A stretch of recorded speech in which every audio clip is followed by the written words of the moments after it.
Aloha, people. Hi. Hello, mother dear. Where are How are you doing? All okay? Yes, thanks. Are you? Super duper. I'm trialing. Oh, my camera's not on. Sorry. I'm trialing a new tech setup to practice being in another country. So bear. Okay, yeah, I know why that's happened.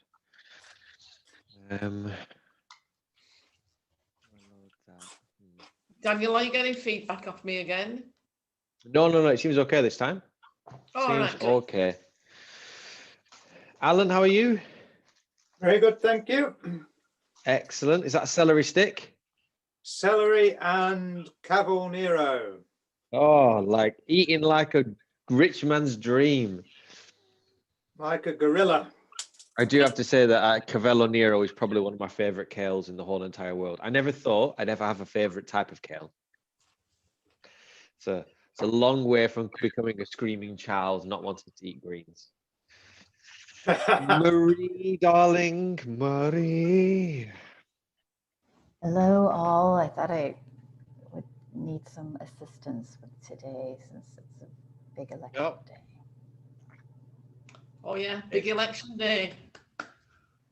We had friends who were telling us that they were queuing around 3 blocks. They said they've never in their 14 years of voting ever seen so many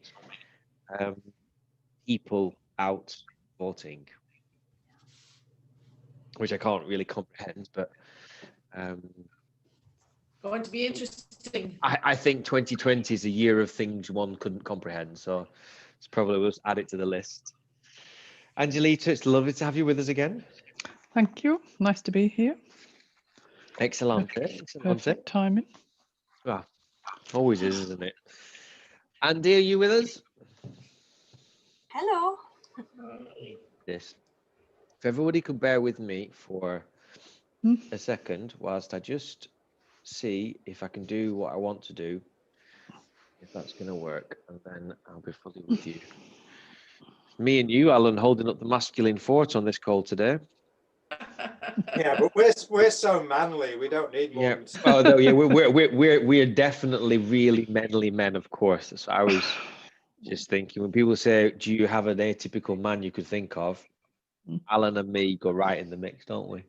Absolutely. I mean, Sean Connery passed away this week, sadly, but me and you remain, to hold. Yeah, I will go with that. We're here. Even my son can't hold a candle to Sean Connery. no.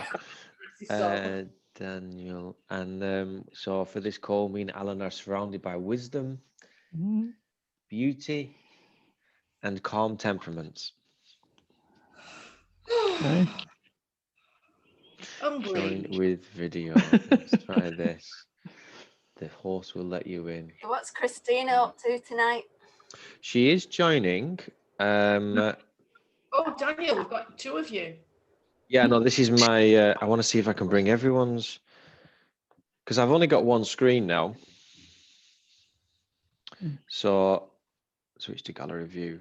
I want to see if there's a way to see everybody. And stop video. Move that onto there. And then I can see everybody nice and cleanly without using my computer's resources massively. Let's have a look. Oh, we have Angela. Angela. The feminine energy call. Alan, we've got this. It's okay. Yeah, You're fine. I can Absolutely tell you fine. now, I know all of these ladies enough to know that this is a powerful call. So let me just make sure no one's waiting to get in or anything like that. TikTok, all good on there. Christina is joining. She's gone to pick up I feel I can say this. She's gone to pick up a spade so we can bury some dead birds. Oh, Yeah. So they've been in our freezer for 3 years and we've never processed them for their feathers, and we decided that it was time to oh Yeah. give God, them back to the earth. yeah, Roadkill. I think so. It was, yeah, we didn't kill them. It was roadkill, and at the time we were going through a really big feathers time, and I didn't know what to do, and I thought the best thing to do is to freeze them, and it's been a while. Yeah, It's been a it's while, time so now. I Time can to let Time to let them go. I confess up to still having a couple of feathers in my car from Deb when she left and was clearing stuff out. And that was my job, was to return them to the wild, and then a few randoms got stuck, so they're still in the car. Well, then you still have time. I still have time. Yeah. We've actually, I'll Obviously stop not the call time. now, but at the same time, good. what we've done, we met some people who Mm. started talking to us about burying their crystals and their metal, things that already came from the earth. She said she started walking around the house going, "Do you know what? None of this is mine." And she just kind of hit her like a brick. And she started this kind of like messaging friends going, "I'm going to bury some crystals, whatever you want to come."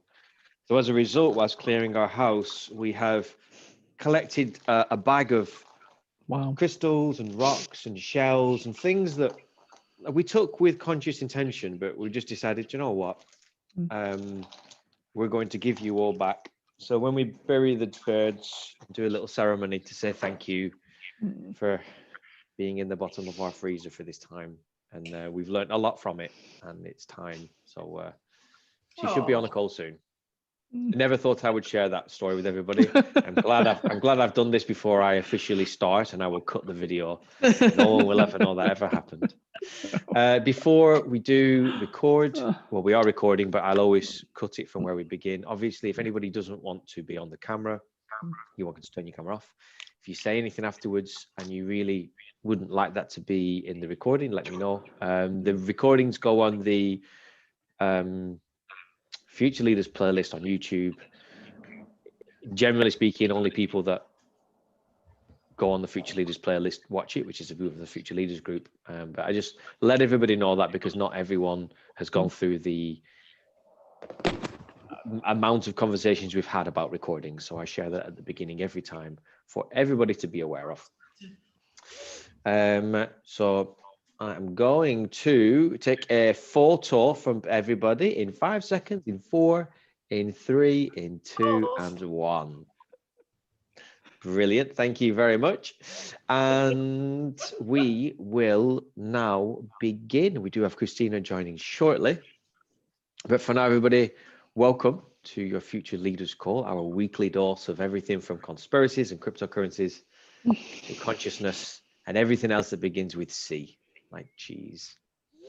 I hope everyone is well. This week, month, I don't think this week is any different to how this year's been. It's just a year's worth of energy that seems to be in a week. It's only Tuesday, and I can really feel it this week. Exasperated even more so with me and Christina leaving our house this week. So there's a lot of tears and perspective shifts and all sorts of stuff. Yeah, I won't start. This is obviously my mum on the call, and she shed enough tears. And I love the fact, Mum, that you've put up the thing behind you. And the lights. Rita and Nick, where are they? Oh. No. I couldn't wait. As soon as I got home, I did them. So excited. So I was umming and ahhing about what to do on this call. We've got Christina somewhere there. Yep. Okay, I can only have 8 on here, so that's something useful to remember. She's on a beach. She's on a beach. Yes, that's our mystical land. So I was unsure of what to do for the call.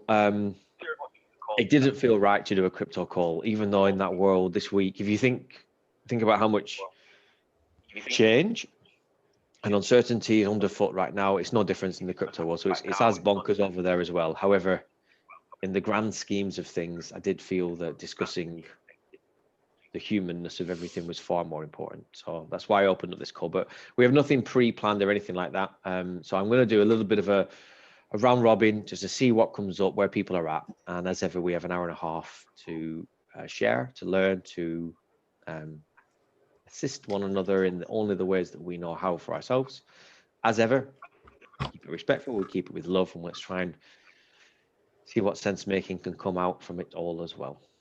So I'm going to just kind of open first by saying, if anybody would like to raise a hand, if there's something actually in particular that's pissed them off, or that they'd love to talk about, or that is worrying them or exciting them right now, because if so, we'll come to yourself first and kick things off. If not, I'm going to pick on the next person under my screen. Any takers? All right. That's cool. That stuff always comes up. I'm going down under my screen first. Underneath me is Angelita. So tell me, Angelita, where are you at the moment? Where am I at? I can completely go with your year in a week or year in 2 days or whatever it is, because yeah, it has felt like that for me since about Saturday has just been and just, I'll say attempting to stay focused and stay centered has been quite difficult. Is that from external pullings into things? External like pullings, noise? yeah, additional noise, external stuff, which I have tried to limit and avoid. But then, stuff does come in as well. And then I'm also doing some other work as well, a detox. So I think the two things together are colliding somewhere. But yeah, I feel like I'm just trying to navigate and stay upright. Yeah, I feel like, the picture I got was, I've never done it because I just don't have the balance for it. But windsurfing years ago, previous life, yeah, I could never do that. I was always in the water. I was just like, do you know what? Just yeah. So yeah, I feel a bit like I'm trying to straddle the board and stay upright at the moment, but not doing too badly. So I was going to say, for the most part, I would say your spirit seems fairly coping with it. Yeah. That's really nice to hear. Really good Thank to hear. you. Thank you for your contributions this week in the group as well. Okay, cool. Alan's disappeared. Timely. Elaine, we're coming to you. Me. You, mother dear. I'm okay. A bit like Angelita. Lot of outside influences. Lot of, because you Daniel and Christina know obviously, but I work in a cafe, and everybody that comes in talks about it. They mentioned the election in America, oh, we're getting rid of Trump and he's a lunatic and, stuff like that. So I just keep your mouth shut, Elaine. Keep your mouth shut. Because if I get on my soapbox, we'll probably never see them again. But a lot, yeah, without exception, they all have something to say. And usually it's not good. So I just try and step back and let it wash over me. And just is it the Lancashire or woe is me? It's I'd say a good 80% of it is, well, if we were all wearing our masks and doing what we're supposed to do and kowtowing to the rules and this, that, and the other, this wouldn't be happening. And then the other 20%, well, no, 10 of the other 20% saying, oh, it's a lot of rubbish and then there are some awakened people. Few and far between, but there are some. But I just, yeah, over the last week, shut up, don't say anything. Just nod and smile and be pleasant. But I don't get involved because I get angry about things and then I start worrying about things and it's not good. So I come home, I put an incense, light an incense stick, hug a couple of crystals and just meditate and let it all go.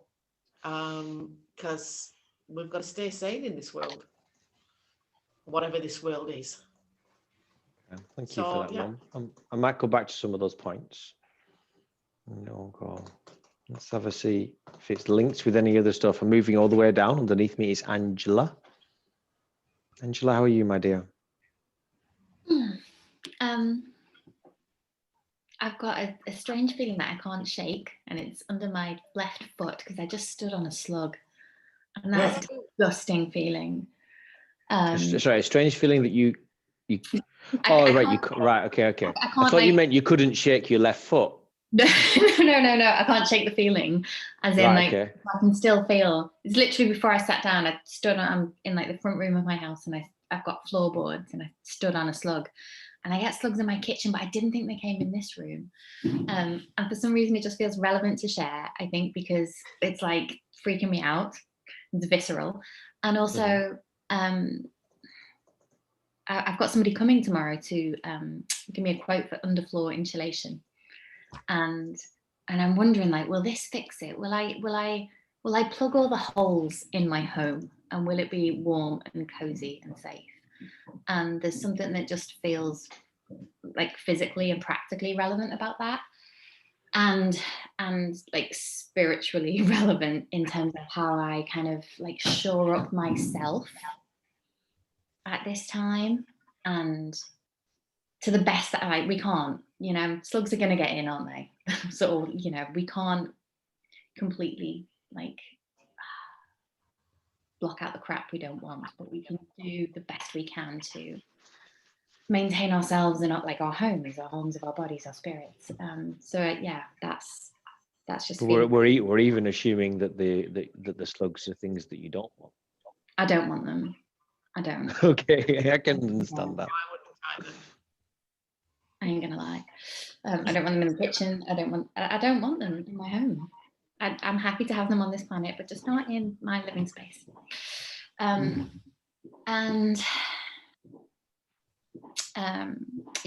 then it sort of feels like that's my personal world, if you like. And then there's all this stuff going on, and actually I can hear fireworks going off and like stuff going off outside in the outer world. And it's kind of chaotic out there, and there's so many unknowns, and that's why I really appreciate this group of sense making and how we discern and tease apart and find our truth with a small t. There is no truth, is there? I don't think so. The more I learn, the more conversations I have, I'm not sure that there is. I thought maybe creation.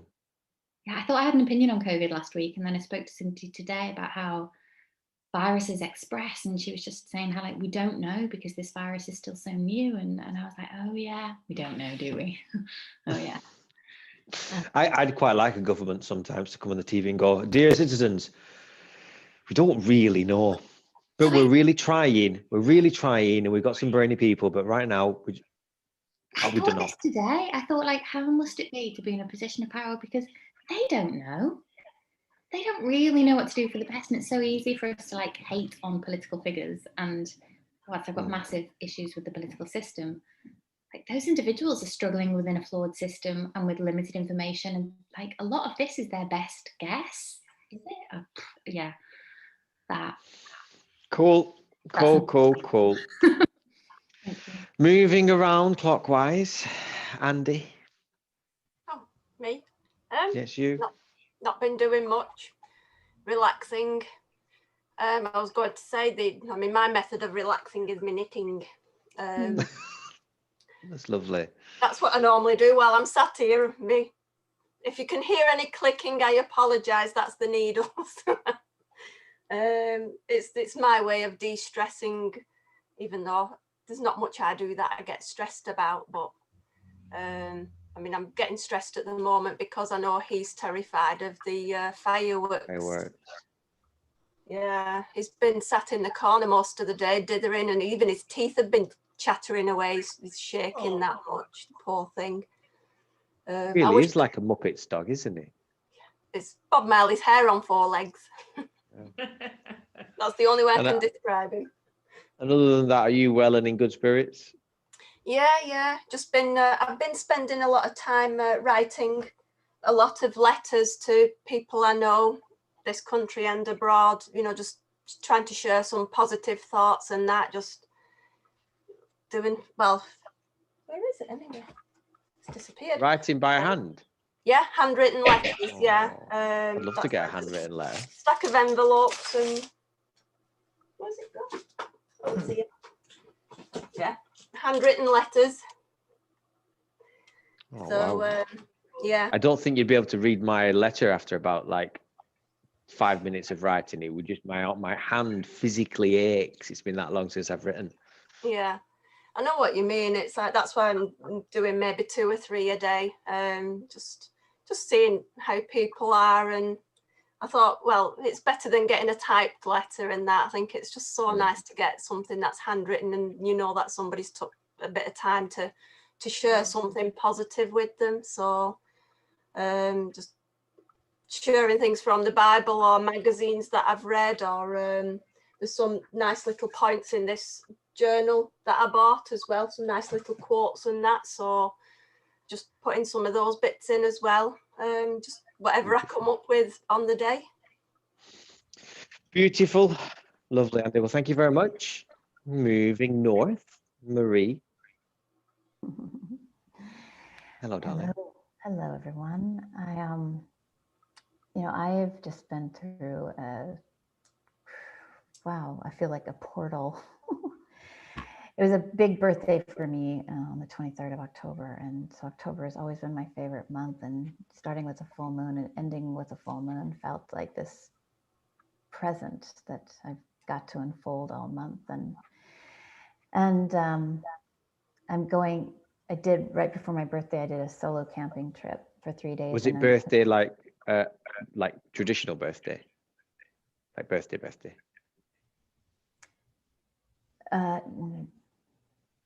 I don't know what you mean by traditional birthday. Oh, well, people call birthdays all sorts of things when you're in spiritual circles. Like, I just want like the actual celebratory anniversary annual year of your birth on Earth. You know, it really was a self-review. I did, again, a solo camping trip that took me to the morning of my birthday. I was born at 6 a.m. and I got up at 4 a.m. And that's when I got my mother up 60 years ago.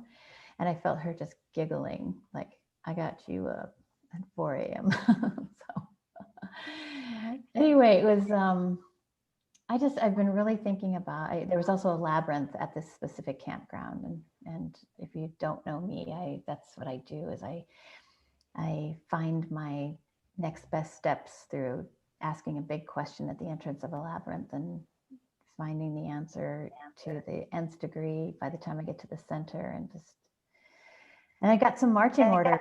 If I want to leave a legacy in this world, it's really, how do I want to present myself in this world, and how do I to leave a conversation better than when I started, to look for the synchronicities. And I've started writing them down ever since my birthday, and just to see how the circular awesomeness has come back around has been really cool. To be able to do that for a year, see a synchronicity, notice it, hey, that feels important, write it down, and then, within 24 hours, I know exactly the reason why that synchronicity came up. And speaking of slugs have been a big part of this last couple of weeks, especially when I'm going camping. There's a ton of them here in the Pacific Northwest in the United States. And there was one at the center of one of the circles, one of the labyrinths.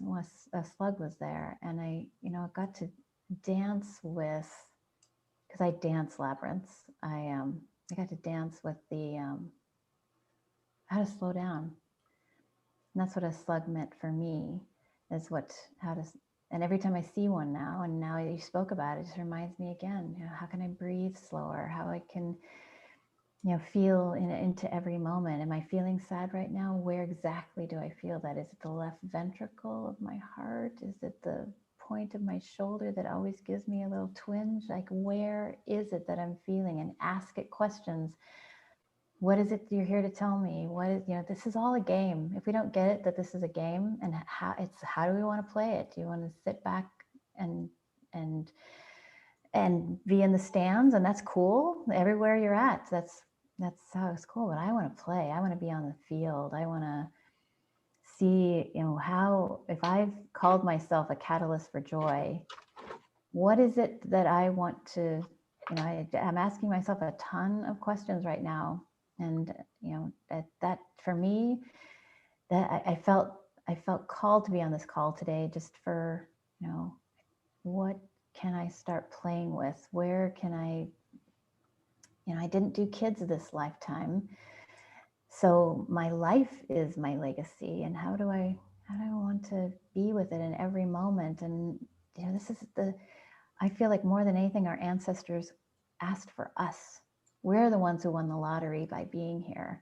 How do we want to be? And, no matter where, what situation, what craziness, what turmoil, is how do we want to stand in that? And to see others who've stood and done it, with such a plume. I so resonate with everybody's journey.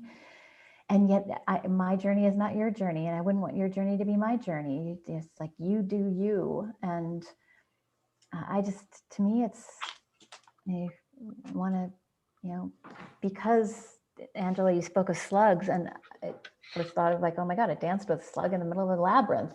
What does, I want to continue, like, that's a synchronicity for me. How is this going to be played out? How much more can I slow down? How much could I slow down my breathing when I feel like I'm hyperventilating because I hear somebody on the street talking about something that makes me feel, triggered by something? How can I slow down, ask questions, ask a ton of questions? And it's just been, I've spent a lot of solo time, and it's even weird to even hear the sound of my voice because I don't say anything. So, but being an introvert in this world, having groups like this where I feel like, oh my God, can I practice what I'm preaching in my head? Can I say things that might feel wobbly to some of you? Can I still do that and still be okay? Yeah, that still feels good. So when I signed up for the call today, I said, this is another practice session in the game of life. And thank you for letting me practice. You're welcome. Well, you could argue life is a practice session in an infinite end of samsara of lives as well. One thing on slugs also, on Christina, I'm going to come to you in a second after Alan. I thought we had slugs in our house. We just had this period where there were just loads. So one day I woke up and I was like, what does a slug mean? Slowdown comes up all the time. But the other thing that came up a lot was about following the trails of treasure. And it's this path that slugs and snails make. And I tried to read as many different cultural perspectives on them, but they all generally had these two themes: on slow down, and the other is like, what can you not see when it's right in front of you? And when I that, because the slow down one didn't mean as much to me as the betrayal one. So I share that because they're in Angela's house, and I know you don't want them there, but what I was trying to say is, why are they there? There's always, this is a game. There's always some reason something's happening. So I pass that over to both of you because when you're on a labyrinth as well, you're almost following a trail. I was going to say, I keep finding the silver little trails on the rug in my living room as well, but I never actually see them. I just see the trail. Maybe that's what it is. And maybe if you see the slug, you slow down the trails to see something else. Who knows? Who knows? They're definitely beautiful inflection points. I think that's the correct term to investigate. Can I get a thumbs up from my mum on the call there? Was that okay? Good use of the word? She couldn't hear me anyway. Inflection points. I got some nods from some other ladies and mums there, so I'm happy with that. Alan, how are you, sir? How are you doing this week? And anything in particular up for you? I'm doing really well today and yesterday. I've been on a bit of a roller coaster ride. I feel that just the nature of it, recent events in my own life, not in the wider world, but in my own life, have led me to a crunch point of facing some of my deepest fears.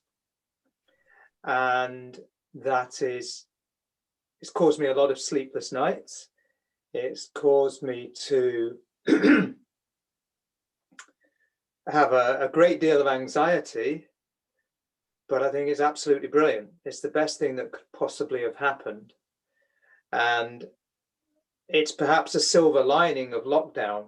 So sometimes I kind of think, if we weren't on lockdown and I had the level of work that I had previously, or was otherwise preoccupied with other things, then this would all be easier to handle because I have other things to focus on. When actually, this is almost certainly what I need. It's like the whole universe has conspired to make this perfect storm of, here's your time and space, and here are all the people in your life who are bringing this issue up for you, or these issues, and you're just going to have to be with it, and you're going to have to deal with and make peace with and come to grips with and face some of the deepest fears that you have, stuff you've never really learned to handle before.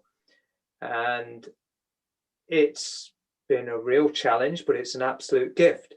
And during that time, as much as I'm aware that things are going on in the wider world that are crazy making, I, for the very first time since the advent of YouTube and before that, news television, I've just, as I've mentioned before on calls, I've stepped away from this rabbit hole truth seeking, trying to find out what's going on. I've stepped away from that for the first time in years, and instead it's like a big massive light shining on my stuff, and that's where I'm at. As of yesterday, it felt, I had a chat with someone, and following that chat, I felt like I'd had like almost an entity release. I just felt something really positive changed.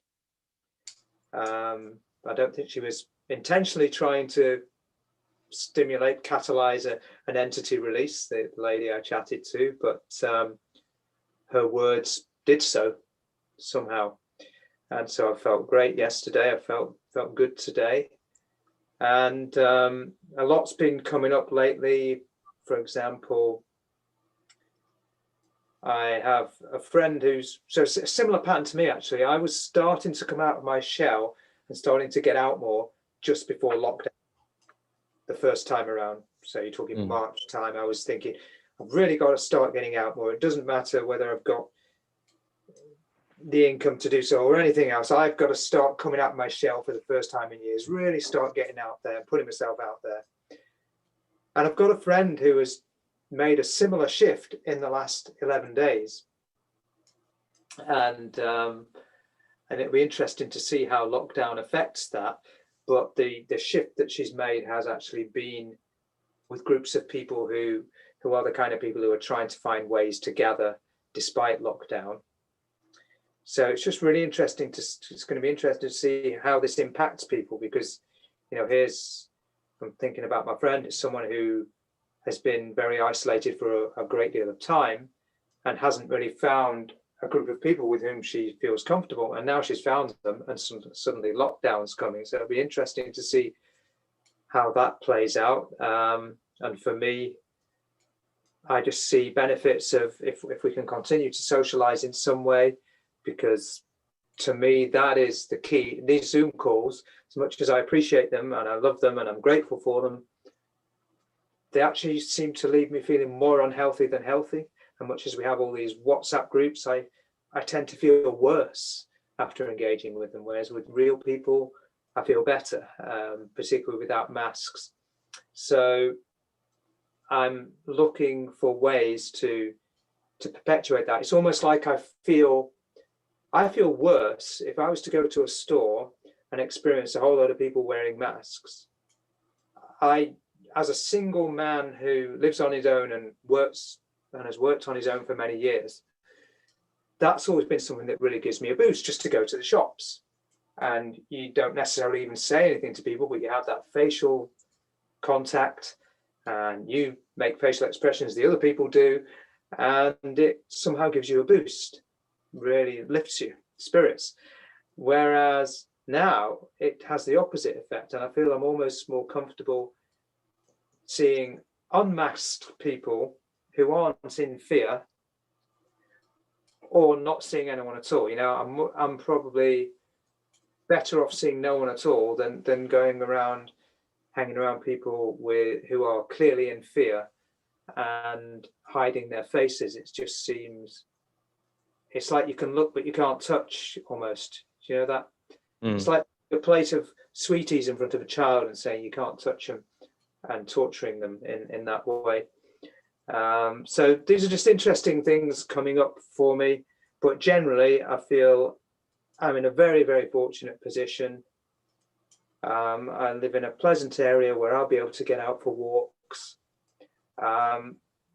You and others have helped me to take care of other things that's really helping my life. I'm just in an absolutely blessed position. And if lockdown comes and the weather's terrible and I can't mix with anyone, I've got decades of things to catch up on, including things like painting the wall behind me, you know, like you've been doing, clearing out your house. I'm not necessarily moving to Mexico anytime soon, but I'd say 95% of what's in this house will need to go. There's so much I need to sort out. And I think lockdown for me, because I'm just so fortunate, will be a blessing, whatever way things go. And I'm just, I'm very, very lucky. I'll continue to ride these waves that I've been going through. Hopefully I fully intend to be facing these fears and taking the action I need to take on certain issues. Do you mean I am? I am. Yes, I am. I've already done it. There you I've go. already done it.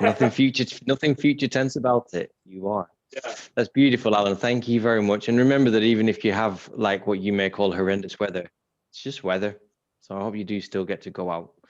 I'm going to swiftly move across to Christina just to get your thoughts, Christina, before I pause a few questions for us to unpack as a group.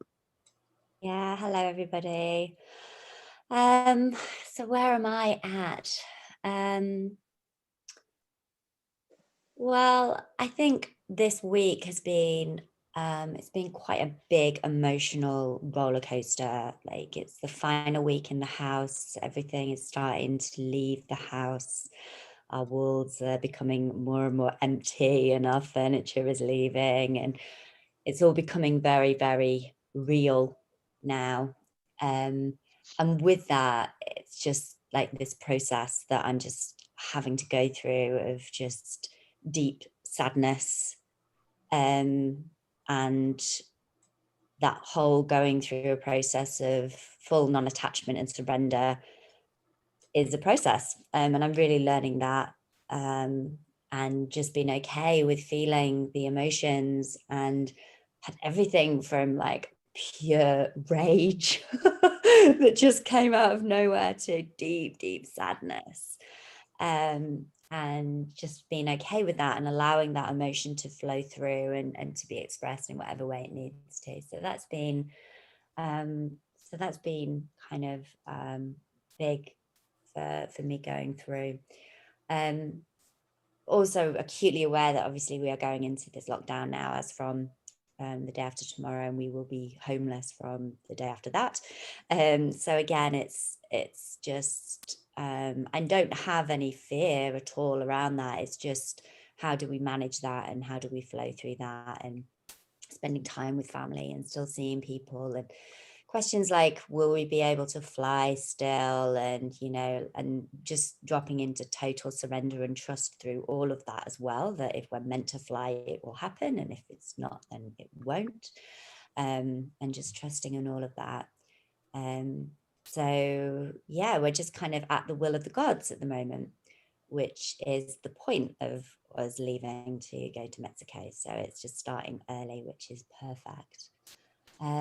Acutely aware of the elections happening in the US at the moment, and just kind of, I suppose, intrigued of how that's going to play out and what's going to happen over there, and what that's going to mean, and just kind of like the crazy energies that are going to come from as a result of whichever way it slides. I can't imagine that it's going to be a smooth ride. So it'll be interesting to kind of see how all that is going, and just really feeling the intensities of the energies, and just feeling like, yeah, there's so much has been expressed by people, and I can feel that within myself also, and just honoring that and flowing with it and letting it be what it needs to be.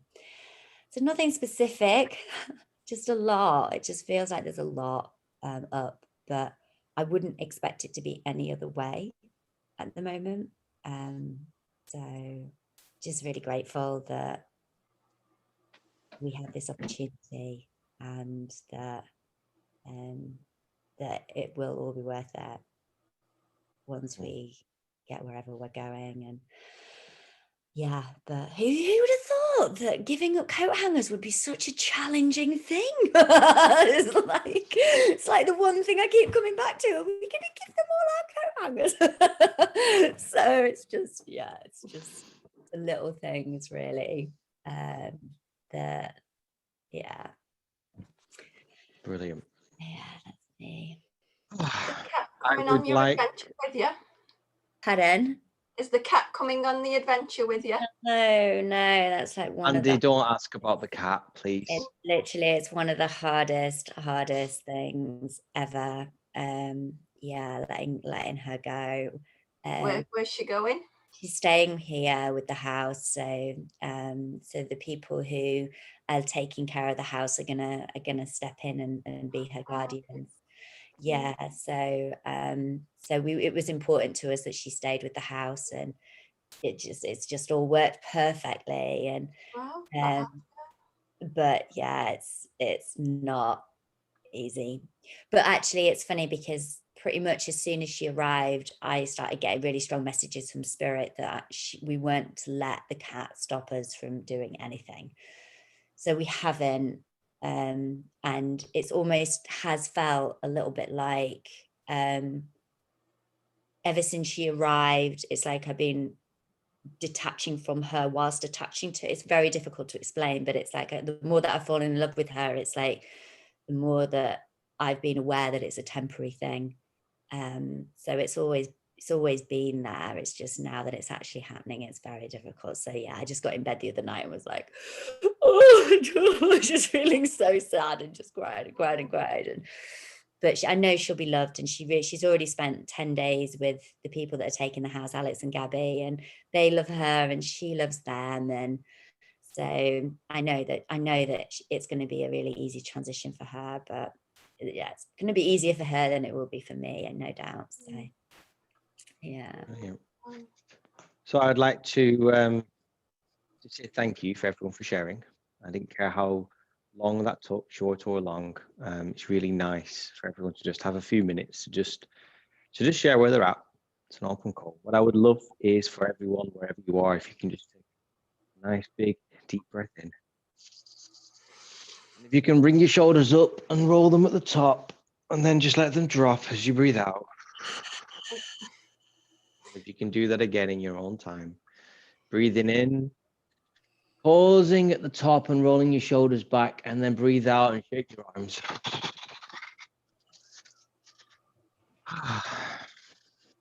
Oh, that was a loud crunch from mine. It's good. Sometimes the body needs to crack. Put your arms up if you need to. So it's really nice to hear everyone's now story. We all have them in our own ways, and everything affects us in different ways, and we're all in different spaces and journeys. So it's really, really lovely. What I wanted to do was a couple of things that was said in all that. I thought really got me thinking and pondering of a few things. And I wanted to begin first. It was one that Elaine shared, my mum, and I've definitely been, I was gonna say, I've been guilty of this. Even that is a loaded sentence, isn't it? Wow. I have also experienced this same reaction. And it's that not speaking to somebody, the fear of getting angry or triggered. And I was pondering it. And sorry, everyone, a caterpillar has just dropped in front of me on a thread.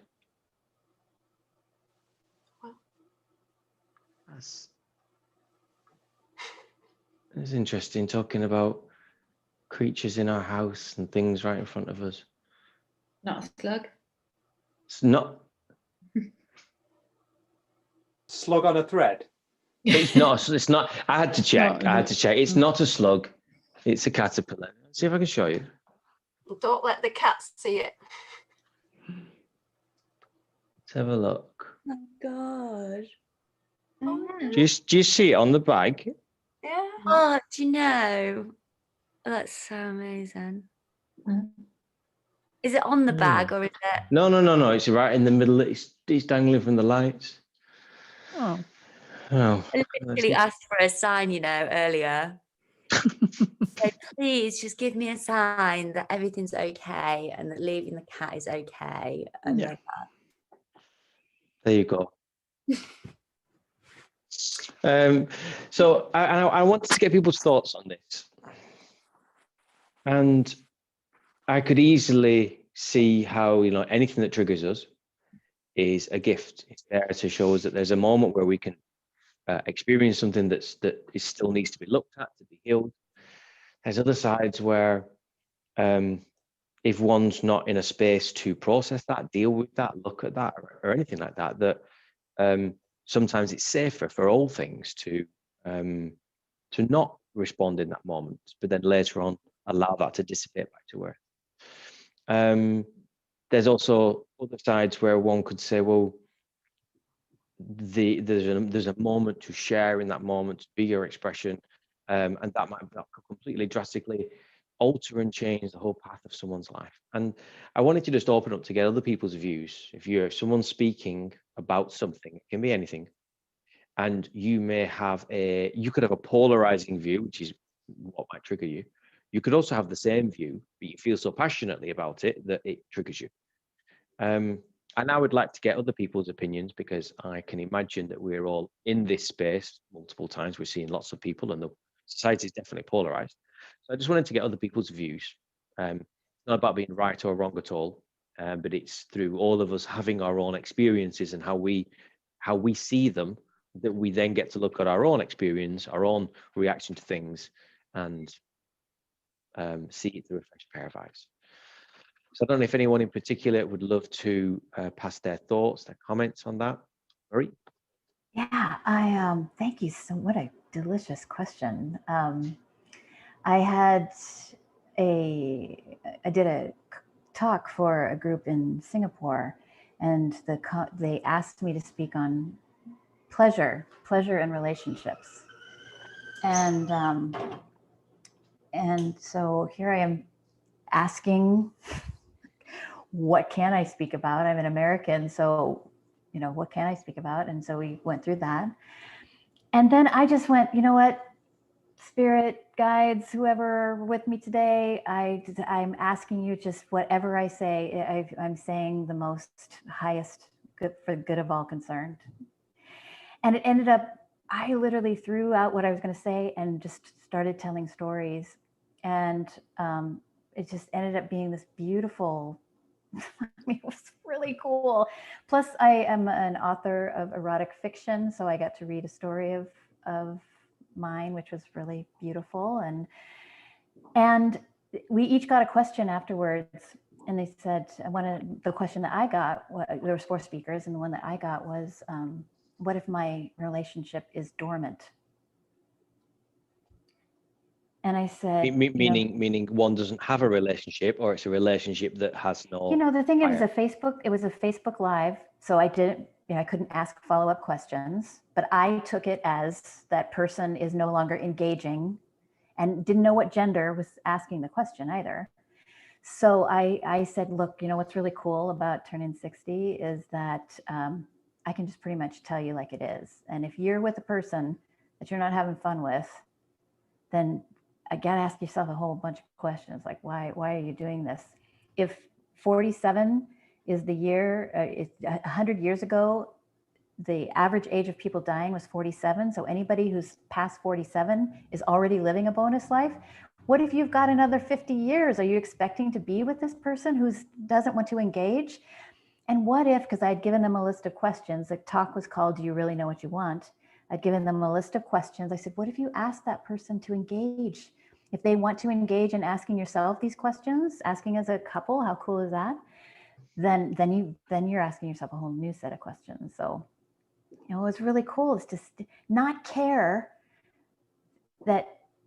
And then the final point on this is, I was reading the Facebook comments, and someone had said, and I'm so sorry, I forgot the word. It starts with a K. It's a Singaporean word, but she said, we must take a look at what Maria is saying here, because what she's telling us is to take a look at our ancient ways of, and when I looked up the words, it was about stoicism, non-emotional, whatever that K word is. She said, we must take a look at what Maria is saying, and if we want to, you know, move on as a society and just take a look at, you know, because, you know, I know most of you don't know me very well, but clearly I'm on the emotional side.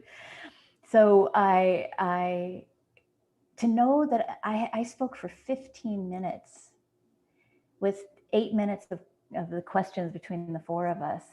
And it was so cool to have a Facebook like everything we say makes a difference. And I was just so tired, and Angelita, from last time when we spoke, I felt like we were thinking very opposite things, and yet what what your thoughts usually, you know, put mine back in my, you know, box, which I am so glad that you spoke out, because I can't not talk anymore. I can't put myself back in the box anymore. And so I love the fact that I will speak of joy. I love talking about changing people's minds or having people see a different viewpoint. So, and for me to be unafraid, of course, I've set myself up in I don't need to have a job. I travel right now I'm traveling the United States. I don't want to, it doesn't feel good to fly right now, but me as a traveler with a lot of Sagittarius in my chart, I mean, but I'm also getting to know this state. Oregon and Washington are flipping beautiful states, and I'm from here, and I didn't know so much. So I'm quelling my thirst for being out there, and that is way off topic. Sorry about that. But anyway, quelled me, my voice no longer. Brilliant. Thank you very much, Marie.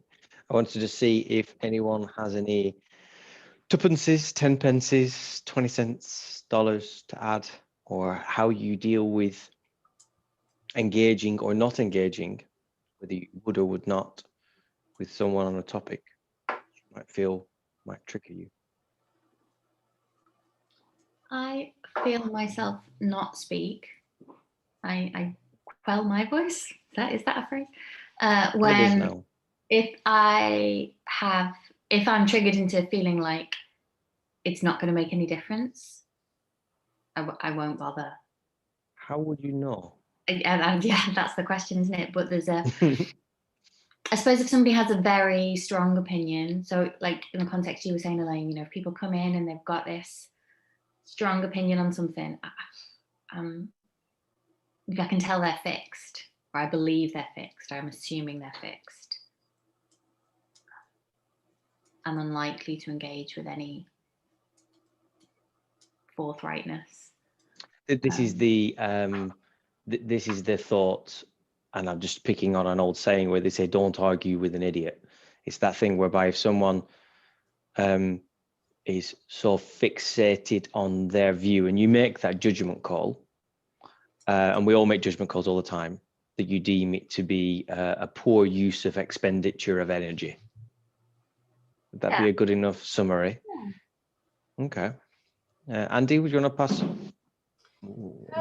It was just something, you know, when I mentioned about the letter writing, obviously some people don't bother replying. Some people text to say, yeah, that was really nice. And I've been writing to some neighbours as well in the area, and one of them brought me a bunch of flowers, and apparently I couldn't believe it. I mean, even my stomach's turning in knots at the thought what she was actually going to do on the day that that letter arrived on her doorstep. She came to say thank you because she was actually going to commit suicide that day. So it's just the thought that why would you want to keep quiet if you've got something positive to share with somebody? You can't be quiet about it. You don't know what difference it can make to somebody's life. I mean, I just send these letters out thinking, well, the universe will direct them to where they should be, where they'll make the most difference. And I still can't believe that one of my letters made that much difference. And I thought, what if I hadn't have been writing these letters? I suppose you're also, I mean, that's a beautiful story, really, really beautiful. No, it's not heartbreaking, I can't find the right word, but if somebody was in such a low ebb, so discouraged and everything, that they were actually, that's what they decided that they were going to do. Because but in that moment when you're writing those letters, you're in a space of calm, you're in a space of compassion, you know, you're writing something and it's coming through you in that moment. Yeah, I'm one of these people that like to, everybody I meet that I know, I'm a hugging type of person, and at the moment I can't do that. So the next best thing that I can think of doing is to just write them letters, send a hug in a letter, in effect. I like that. That was going to be one of my next questions later on, just following on what Alan said, so I might come back to that. But if one can feel that the conversation at large is something that would be naturally at the minute quite triggering for the person receiving it, i.e. me in this moment, I want to share, but I can just feel that I don't have, me and Christina would say, that the self energy to remain calm and controlled. Is it better to attempt to try and share, to practice, just like Reid talks about coming on these calls, and it's a way to practice that voice and to share and be open? Or is it better to not, and to go home then and allow that to be released, still consciously aware of it? Because I applaud you, Elaine, for that whole process required self-energy to see. You were aware of it in the moment, because if you weren't, you'd have just, what did you say, stand on your soapbox and gone at them. But then you're aware to go home and not bury that feeling, but at the same time work with the crystals, work with some beautiful smells, and allow that to be released through meditation back to earth. So that whole thing has massive self-energy written all over it. I'm just wondering if are there times when it's right to share it here? Because through not speaking, are we doing a disservice, or is the assumption that to speak is always in service? I Alan? think what I'm thinking of is, see, I hold my tongue a lot so as not to offend people, because I'm aware that when you've got a view that is so diametrically opposed to what other people are thinking, that it sometimes can be quite offensive, even though it's not meant in that way. So I'm thinking about, how do you plant seeds in a way that doesn't shut people down? Because sometimes it's not what you do, it's the way that you do it, as the old song says.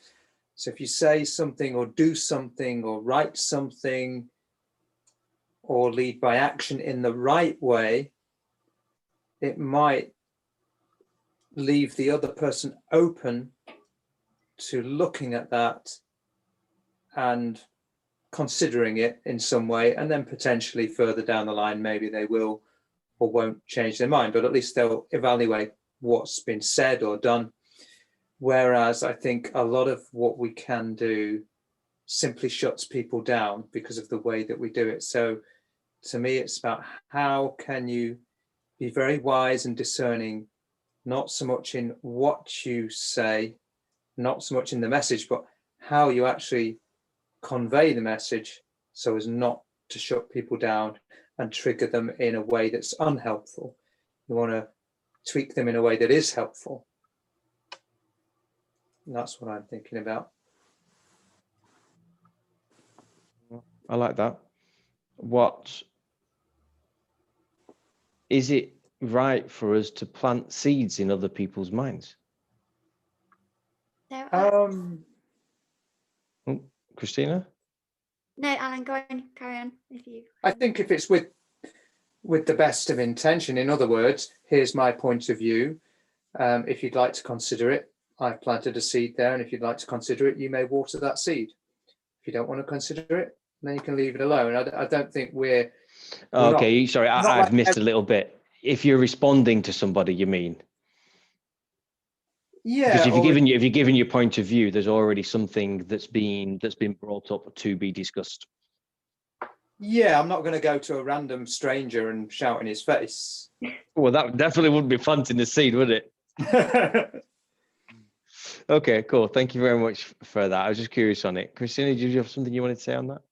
Yeah, I think for me, I really struggle to tell a non-truth from my perspective. So I can't just go along with somebody if I don't agree with whatever it is that they're saying. Like playing small talk sort of things, nod, Yeah. smile and agree. Yeah, I don't do that very well. I would tend to find that on a case, I deal with it more on a case-by-case basis. If I'm in a one-to-one with somebody, I'm much more inclined to speak my truth more openly, because I feel like you can be in engagement and conversation with somebody when on a one-to-one. In the instance where you're in a cafe where you might have multiple people in the cafe all at the same time holding the same opinion, in that situation, I would find it very challenging to say anything that was going to be controversial in their mind, because it's just, you can get shot down so easily, and it can spiral and get out of control, because you've got multiple people that are all backing one another up with their view, and you hold it an opposing view. It's pointless. Like you're not going to get anywhere. However, there is something in what you guys were just saying around maybe that seed, maybe you're just there to plant a little seed into their mind that maybe could grow into a little plant in time. Or maybe you'll just say something that will be like, I was sharing one of these calls that I was just having a conversation, and I don't like push my opinion on anybody ever. Certainly don't feel that I do. And I was just chatting with my hairdresser, and then we got onto COVID, and we were on very kind of neutral terms. And then she said, well, I'd like to think that, it could be for good. And I was like, well, I fully believe that it is for good. And then the conversation, by the end of it, I was recommending that she check out Laurie Ladd, and I was giving her all of these different alternating possibilities, and she wrote all of that down, and then it's up to her whether or not she goes and she takes action on that, and whether or not she checks out that video, and whether or not she does any research, or she may do, she might not do. That's not for me to even concern myself with. I just, in that moment, it felt right for me to share. And I think that sometimes it's just following that intuition that flows through you, that in that moment you are a channel for spirit. And in that moment, spirit's asking you, guiding you, wanting you to share an alternative perspective for somebody. And even if you get shot down, it's just saying, okay, ego, it's okay, because who knows what might come from that. Because you could be in a cafe, as an example, and you could say something and 3 builders could totally shoot you down. But then one of those builders could go home and be like, actually, that was quite interesting. And that, I'd not thought about it in that way before. and that could send them off on a little pathway that opens up their mind, and who knows, you know, they could be a conscious teacher in 10 years time that's changing the world. We just don't know. Does that not also come down to, though, as well, that that's only made easier because you share without expectation of them receiving it in the way that you want it received? Comes down to this understanding that I'm not necessarily right and that I don't know. And, you know, I'm just sharing my view, and my view is subject to change at any time. You know, it's like new information, as you were saying, Angela, new information comes in about COVID all the time. And I think, oh, I've cracked it now. I know what I'm talking about. And I'm like, nope, no idea. Because I meet somebody else who gives me a compelling argument as to why it's totally the opposite of what I was thinking. So it's just being in that space of being okay that actually I don't know. And I'm not pushing my opinion on you, full stop. So yeah, I think there is just curiosity. It's this self energy, isn't it? It's like, can we be curious about other people's opinions? Can we have the confidence to be able to share our own? And can we just be totally up for having conversations that might get a little bit leery and just be okay with that? I realised I was putting my hand up to say, yes, Mum, you're next, but I realised that that means nothing to all 8 of you. Mother, darling, you're on mute. Oh, yes. There you go. The problem is, I would love to talk to people, but the problem is in the cafe situation is you've only got 2 or 3 minutes. You're making them a sandwich, or it's busy or whatever. I would dearly love to sit down and talk to people, but they're expressing their opinion, they're really firm and positive and definite about it. And mine's totally the opposite.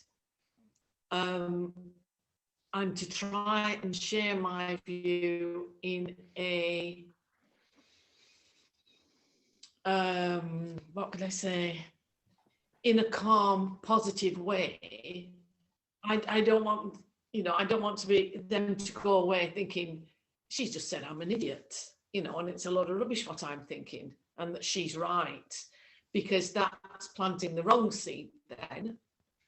Sometimes I do try to, Can I ask that how they view something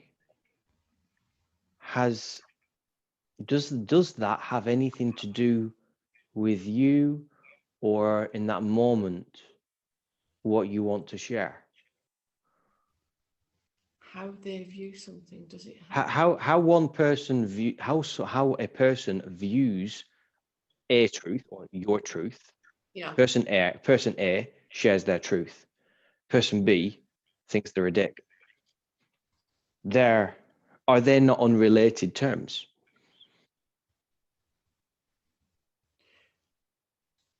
Unrelated. Well, unrelated meaning you can't control their perspective or their view on what they think of your truth. No, but wouldn't it be nice to be able to sit down and share and discuss? But in a world where we don't have that luxury, could we find a way? Like, even I something was coming to my mind the other that was from another week ago, but I can't remember where it was. But all I remember was I had there's a tiny window, like there's a brief encounter, like you said, like a shot. And rather than talk about anything, I asked a question. And I remember asking the question, and this bought for a little bit more. And then I left them with another kind of like statement question, something to like think about. Like, oh, have you ever thought about that, or said something? And that's it. And it allowed for a space whereby I found it interesting, the whole thing. I disagreed with their views on things, but their views provoked questions within me. Yeah. And that doesn't make them wrong at all. Like, you ask a question, it's much more open. So I'm just wondering if questions are a way to have a conversation without the time to have a conversation. But also, if someone does leave and thinks you're an idiot or they're making me wrong or anything, how they view something's completely down to themselves. No, that's a very good point, actually. So rather than sharing the opposite view to them, offer them a question. Offer them a question for them to go away and think about it. Or even for them. Or even like the what if game, you know, it's like, I love that. It's like, well, what if this Indeed, everything that we think that it is? Like, what if?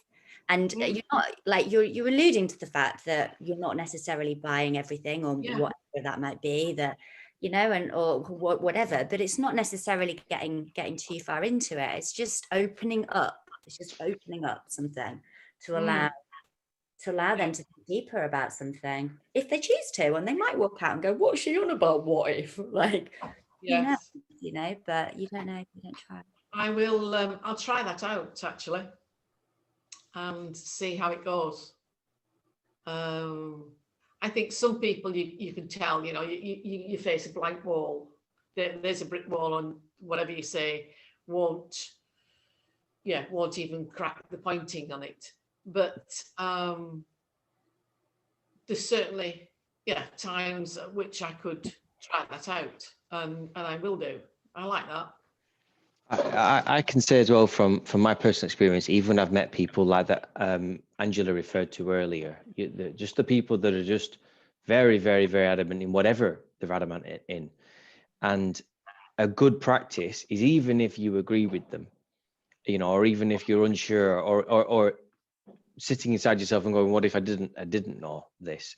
It's literally to just be able to ask a question, because if it's something that is triggering, that you can feel yourself getting triggered by or could get triggered by, I always find questions are really calm ways to just open the space.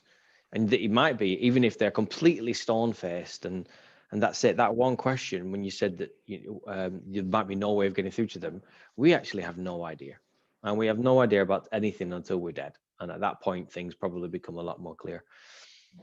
So no matter whether someone's giving you the time in the space, whether you've got 10 minutes or 10 hours, or whether all you have is the opportunity to say one thing, and that might even just be a smile, like, who knows, or a fleeting comment question, but it could go a long way, and we have no idea of understanding the impact of our ability to express curiosity and fun and joy in that moment into that person's life.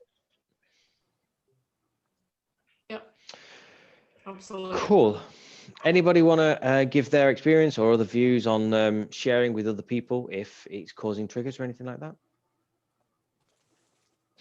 Don't know if anyone's seen what Claire posted in the Facebook group, in the WhatsApp group, but she said, I asked if it was okay to plant seeds and how do you do so without triggering?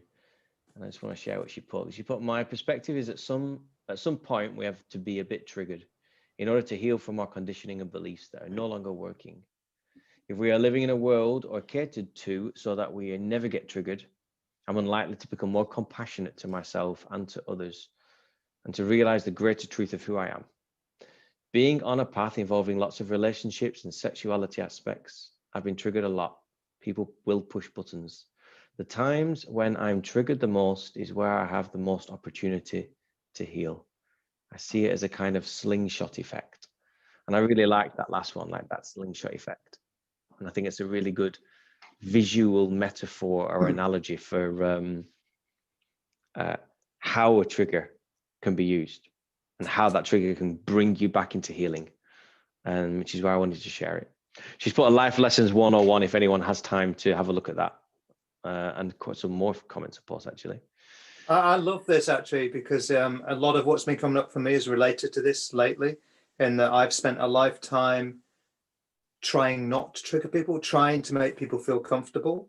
And I'm realizing, not only, as I've realized for years, it goes against me, but I'm now realizing it goes against them, because it doesn't serve them to be wrapped in cotton wool by my, by me or anybody else, for their entire life. It doesn't serve them not to be triggered and to always be 1000% comfortable. That doesn't serve. So this is really echoing what's come up for me in the last month or so.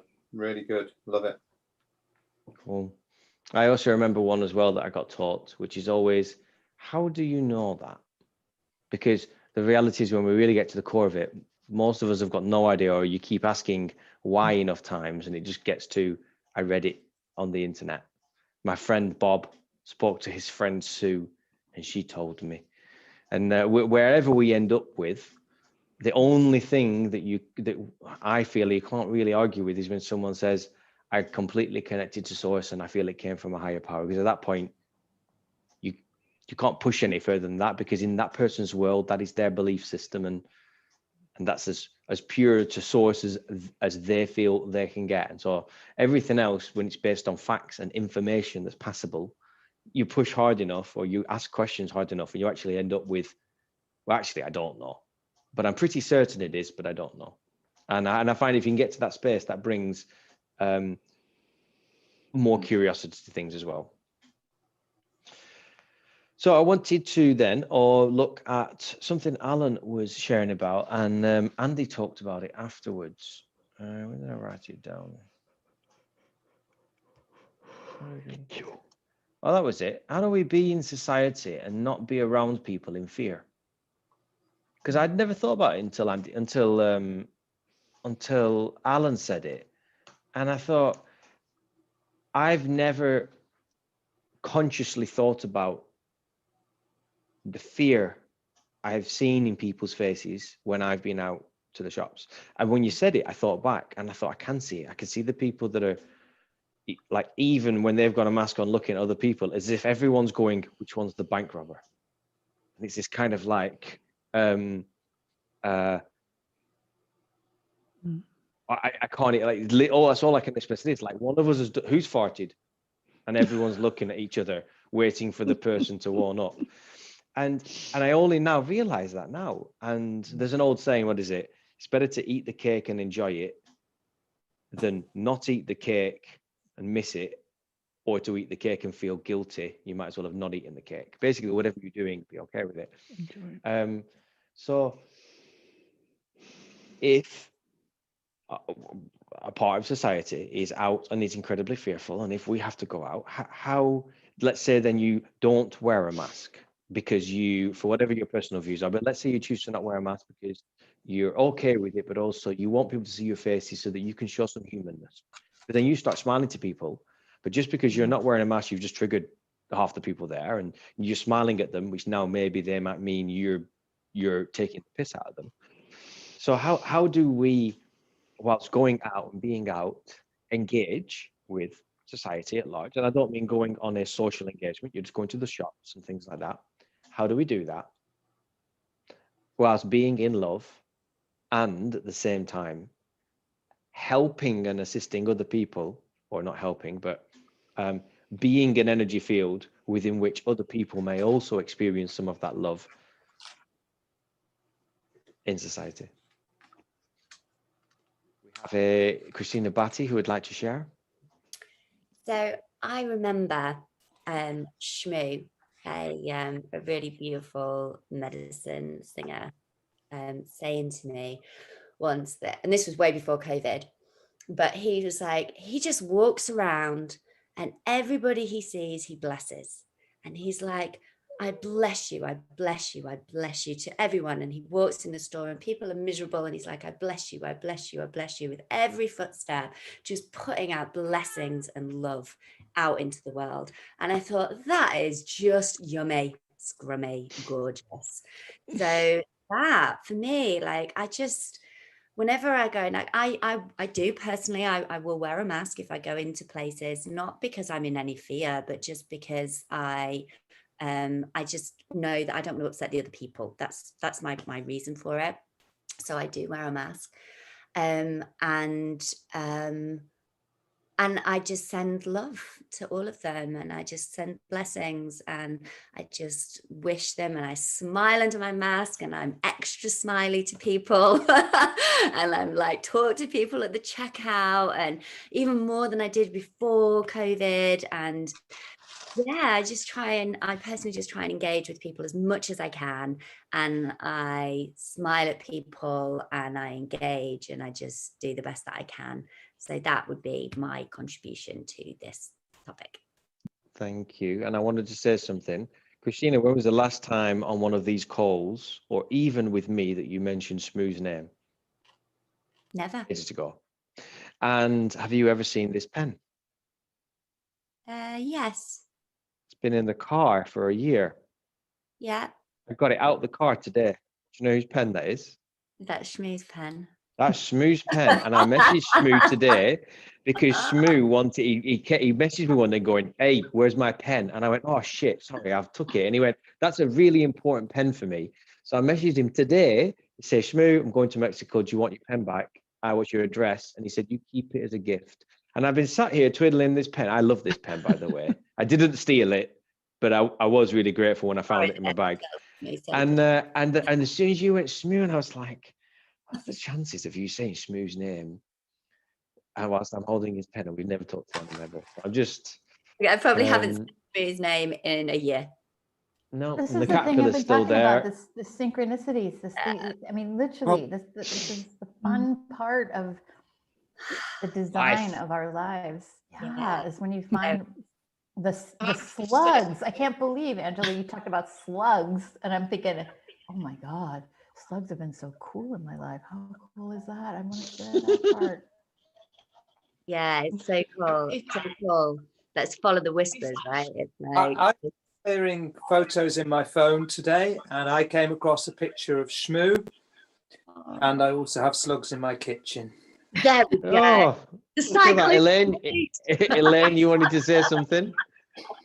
Is Shmoo the one I have a CD of? Yes, you have some of his music. Yeah. I was playing that on the way home. No. Perfect. There we go. I'm on the motorway, stuck in a traffic jam because there was an accident on the M66, and I put Shmoo on. Well, maybe I'll message him afterwards and tell him that he was. What's the positive word for an almond? Is an almond positive or negative or neither? You can have a good omen. Can be either. A good almond. Yeah, it's not a loaded term for it. Right, I'll let him know it was an almond. Okay, so that's Christina's thoughts then. So the question is, how do we be in society and not be around people in fear, and how do we spread more love? Mom, I'm just going to mute yours. I'm getting a lot of feedback again. Oh. There we go. Okay, Angela, is that you twisting your hands, or do you want to say something? Nope. Yep. Okay, go for it. I feel like it's the same question. Oh, hang on. Oh, just 1 second. I was about to write the question then. So, like, how do we? I've forgotten the first question. Well, the first question was about in conversation with people when they have a sort of a potentially opposing view. They're totally. Go on. Explain to me why you think So they're the same.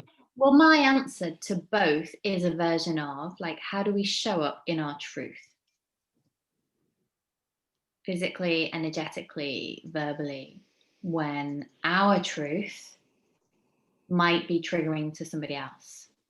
Our capacity to walk in without a mask and be like, hi, in Tesco's might make them feel that we are weird or threatening or whatever, or disrespectful or whatever. But if it's our truth, how do we walk in and the same with our truth to the degree that we know it to be true in terms of our opinions about COVID or British politics or American politics or whatever. How do we hold what we know to be true and express it so that it is an expression and it's not an oppression? It's not, I'm trying to get you to think a certain way. I'm trying to influence how you be. And it doesn't have an agenda behind it. Yeah.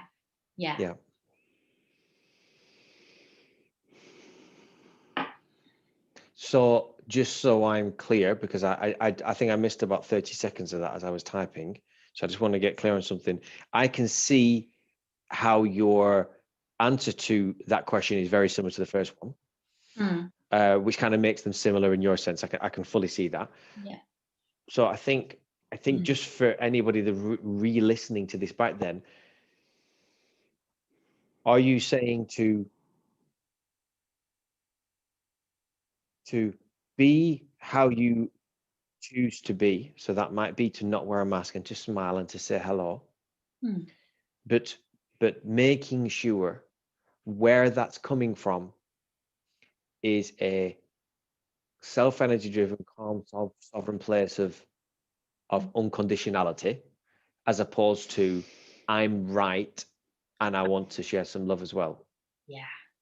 And I think the right bit is really crucial. And I think part of our expression, or certainly in the verb, I'm checking myself here, when I was thinking about like, yes to everything you just said. And when I was thinking about like, how do we express ourselves verbally, we have to risk that we're wrong.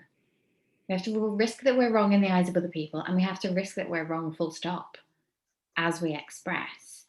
And in risking that we're wrong, we have to not be attached to the fact that we want to be right. They're kind of the same thing. This is a willingness to be truly vulnerable. Yeah. Because to be okay, because it's not just risking that you might be wrong, it's being okay with being wrong. Because there's an element of, and I want to go back to Brené Brown with this, there's an element that when we say, I'm willing to risk that I might be wrong, there's the element that you might be right. Whereas to just be okay in every single moment with being wrong, to be okay with that, you might not be wrong, but I'm totally cool with being wrong. In fact, I'm wrong now. And if if you're in that space all the time, no one can take any wind from your sail or any rug from under your carpet, because there is no carpet. You're just levitating. And if we can find that space, which includes someone shouting at you whilst you're trying to be love in the supermarket, which includes someone challenging you, funny looks, all of these things, being totally okay with those before you even step out the house.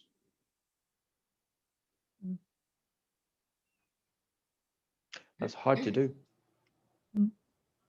Yep. I will share that's and I'm working on that every single day. But for anyone listening, that's my take, and I would love, Angela, from your side, how easy do you find that? And I'm do you know what, I'm calling COVID into this, because I feel like until COVID, until this year, that stance was far easier. I found that stance far easier to hold, and I have definitely felt during COVID with the further polarization, I found it much more harder for me to be comfortable with that.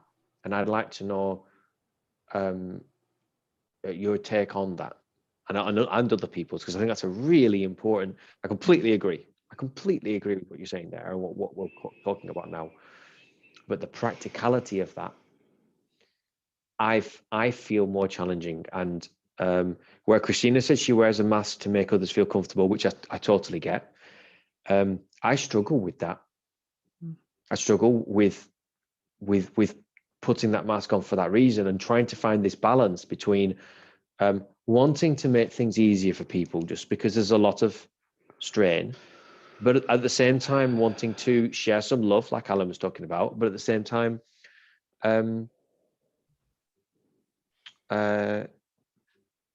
not coming from a space of righteousness. And if the line was thin, this line is like it's as thin as that caterpillar's thread that's still in front of me. So how do you find it? Oh, easy. Yeah, it's a breeze. There's two things that are really present for me. One is, like, it's not easy, and I've never found it easy, and I don't. I think, like you, Alan, I've spent a long time like focused on other people's comfort, and I still do that a lot. one space in which I don't do that in the same way, and I find that I can express myself without fear of being wrong, without fear of being right or attachment kind of ish, either way, is in the WhatsApp group. And I thought of Brene Brown today as there was like conversation happening, and I thought, we're rumbling. Like, I'm okay that we're rumbling, and that's like language that she uses, like, let's rumble with this. And I feel like that's what we do in that space. It's like, let's rumble with stuff, because no one knows. Ain't no expert here. We're all just figuring stuff out and sharing it. And so I love that there's a space, and I speak up more in that group than I might in other spaces. Even though, like, you can tell, like, if I feel safe, I'm going to talk, but I don't always feel safe to actually express even a fraction of it. So that. Thank you. And then with the, thank you. And with the COVID stuff, I wonder if part of the reason why it's so difficult is because we really, really, really don't know. So like Shmoo can go in and offer blessings freely. Can he now? Can he walk into Tesco's without his mask and do that to the same degree? Yeah, like, because we know so much less, and I really think we don't know about COVID. Well, I definitely don't know. But either we don't know, or we know it all and it's all true. It's all true. And then how can we show up freely in our truth when everyone's truths are true? Like, we can't. Therein lies the conundrum of all this. We can't. And therefore, like, yeah, then let's just, like, yeah, I'm a yes to that. Like, let's all just be us in all our allness, in our truth as it is. But without righteousness.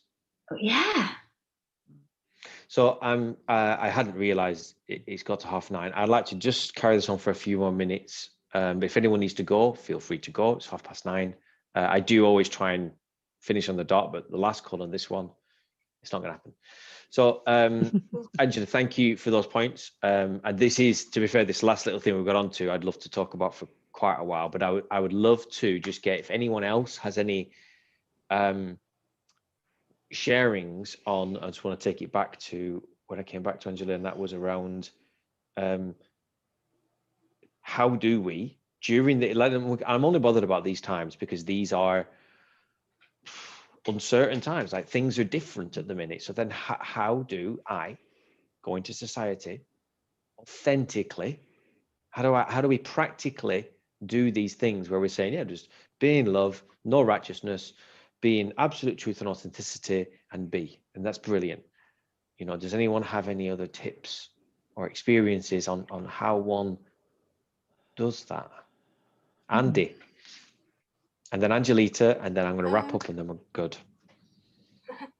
It was just a bit of a sideline as to you were all saying about your own truths, your own authenticity, and that, and how do you bring that across to somebody else? But I think the reverse of that, or the spanner in the works, or whatever you want to call it, is not so much pushing your version of what you think is right onto somebody else, is to, because we're always learning, is to get somebody else's viewpoint on what they believe their truth is and bring out their authentic self, if that makes any sense. Because I mean, there was something I was listening to some broadcast yesterday about listening. You either listen with a view to replying, or do you listen with a view to understanding?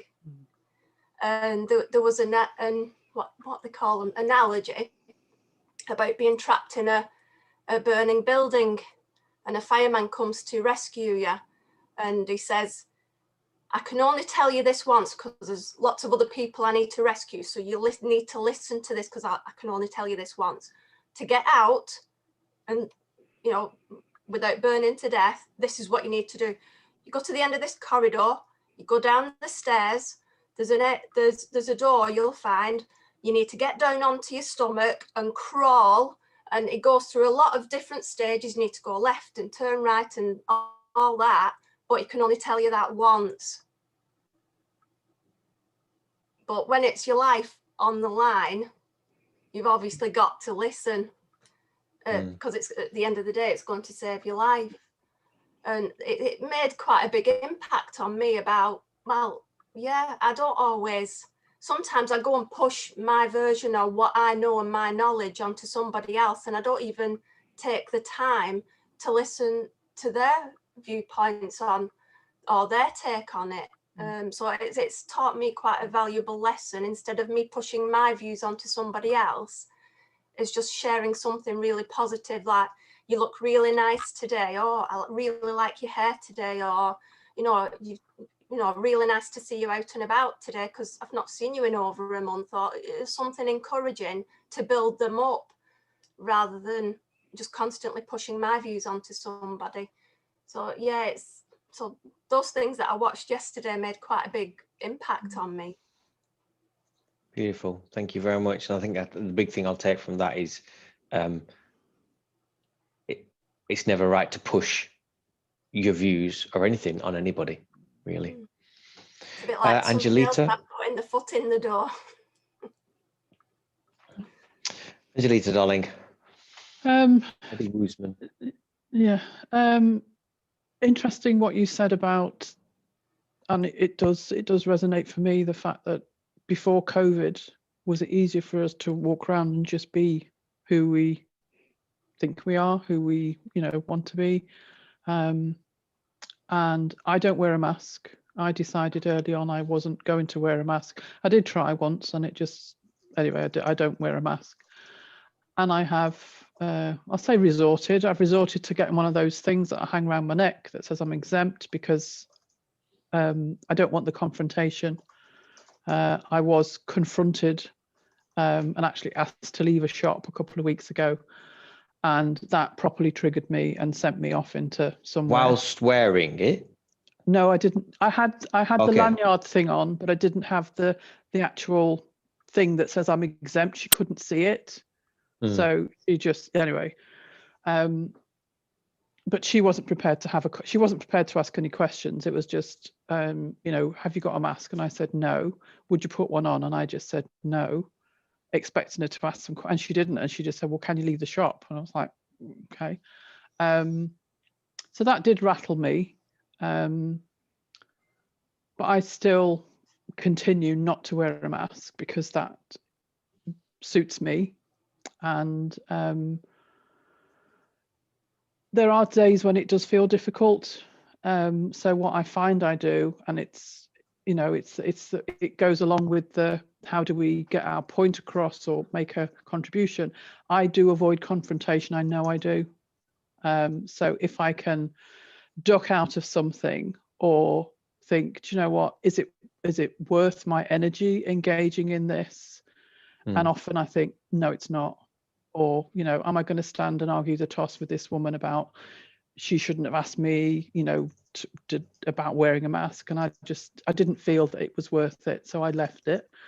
And there are times when at different shops and different people and different energies, where it feels okay to walk in without a mask and, answer the person on the door who challenges me in a nice way. I think it's a nice way. But other times I find I just don't go. I just do avoid confrontation. And I hadn't thought about what you said, that it is harder, and maybe it is harder. It feels like it is harder for me to go out and be me, and just, as my son likes to say, be the weirdo that you are. It's just, yeah. It is different. It does feel different, but I am determined. Am I determined? Yeah, I am determined to continue to do that, and to be true to myself. Because one of the things I like sewing. That's one of my creative passions. I love to sit and sew and do things. And early on in this whole thing, somebody said, "Oh, when I didn't have a lot of work, why don't you make masks? They're easy to make." you know, everybody wants masks. And I thought about it, and I went as far as buying some material and looked at it and went, I can't, because I don't want to and will resist wearing a mask. So why should I make masks for you to wear when I won't wear one? And that, you know, that's my standpoint. Yeah. So Cool. yeah, thank you. Thank you very much, Angelita. And thank you what again you for just this space is amazing. Thank you so much. Really, You're really welcome. is. Thank you. Well, there wouldn't be a space without us all in it. So otherwise it'd be me. So it takes all of us, I can tell you that. What's just come up from at the end there, and I want to kind of wrap with this point, because we covered a lot, and this last little bit we're on actually is quite a big, I want to say the word inflection point again. I need to just be, if that's, yes, okay, I got a kind of half nod there, good. So, and that is that, what if all of the, I would say a lot of the people that are on a path of, I've got to get good with some of these terms, like a path of enhanced or greater awareness of consciousness, stuff like that, is around this term authenticity gets bandied around all the time, like, you know, to be your authentic self, which is such a lauded term, and yet at the same time it's such a beautiful releasing term. But the crux we hit on when Angela was sharing earlier, like around being okay to go into that shop and be with just from pure heart, pure love, unconditional. And so what if all of this is occurring because it's so easy in the past to have done it? I always say this saying that the people I'm working with, I want to know who's ridden the wave and fallen off the surfboard. If you've been riding waves and you've never fallen off the surfboard, I don't really want to work with you. I will work with you, but you don't know what you're made of until you fall off the surfboard. And the waves are going, and you're being hit by things, and the rocks are there, and the sharks, and you got to get back on the surfboard. Show me the person that gets back on the surfboard, and I understand the person. So, in a way, authenticity has been easy up until this point. Now it hasn't, because prior to this point, it's been hard. We've all gone through hardships, but really, they've been contextually relevant hardships. And this space we're in right now is almost like, okay, how do I? We don't all have the answer right now to do what we said earlier, to just walk into the shop in pure unconditional Buddha, Jesus-esque love and compassion. But we know that would be, or I feel I'm speaking for us here from the call, that would be a space that we would like to find where we can smile and be without judgment, and being totally okay with being judged back.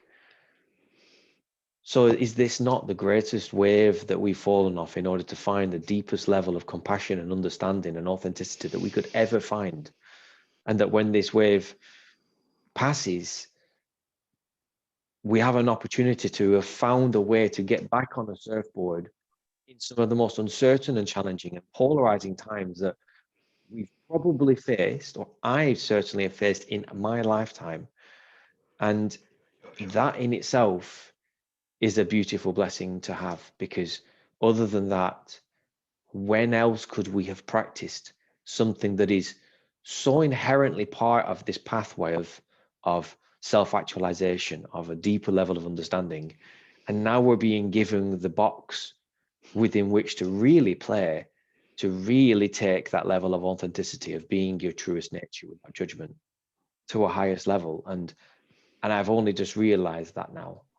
And I thought it would be a really nice way to just pull together these last little bits, because this is a practice. Life is a practice, and we're still in a practice now. It's just at a deeper level.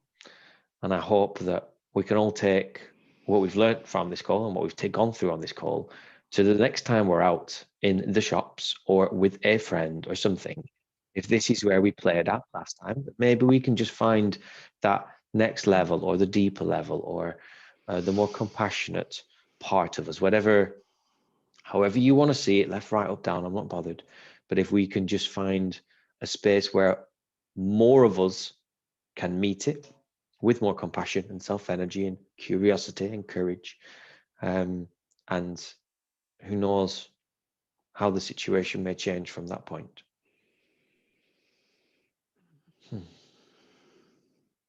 And with that, I'm going to say that is the end of today's call. Thank you everyone for sticking for an extra little bit longer. Sometimes it's needed. As much as I like to be on time, well, time doesn't exist, does it? So it's a joy as ever to be on these calls with you all. It really, really is. Thank you for bringing yourselves. We didn't know what we were going to discuss. There's always juice. Thank you for sharing at the beginning where everyone's now is at. We're all somewhere. If you need anything, we're always in the group. I just want to check before we leave if people could just raise their hand if they're feeling neutral to okay.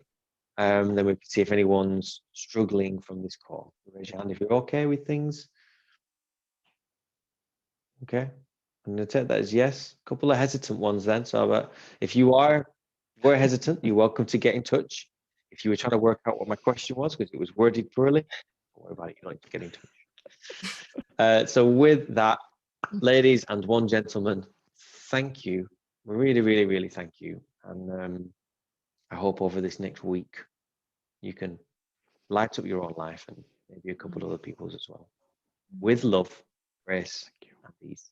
Thank you. Bye, everybody. Thanks, everyone. Bye. Bye.